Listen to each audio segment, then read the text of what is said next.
Kalian tahu kincir air yang ada di sungai? Kincir air dapat bergerak karena disebabkan energi kinetik dari arus sungai.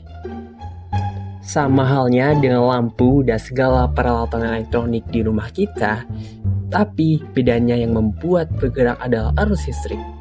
Sementara apa itu arus listrik? Arus listrik adalah elektron yang mengalir pada sebuah penghantar.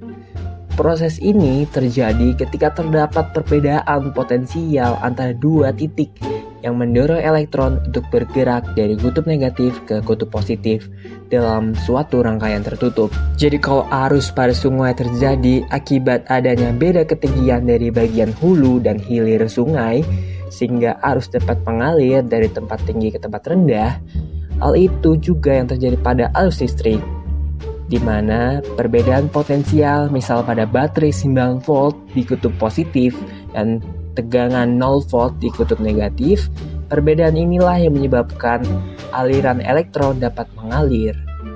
Sementara apa itu konduktivitas? Konduktivitas listrik adalah kemampuan suatu material untuk menghantarkan arus listrik. Material seperti tembaga, aluminium, bahkan emas adalah material yang paling bagus untuk menghantarkan arus listrik. Makanya kabel-kabel di rumah kita terbuat dari tembaga.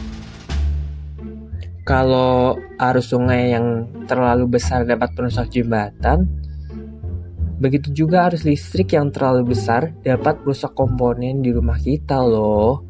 Makanya ada komponen yang namanya resistor, di mana komponen ini berfungsi untuk menghambat arus listrik yang mengalir melalui komponennya. Resistor bekerja dengan cara menghambat arus listrik dengan memanfaatkan sifat resistivitas materialnya.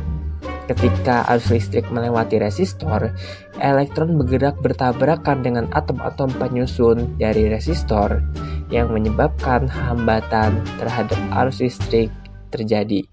Dan analoginya jika di sungai itu seperti batuan-batuan sungai yang menghambat laju arus sungai.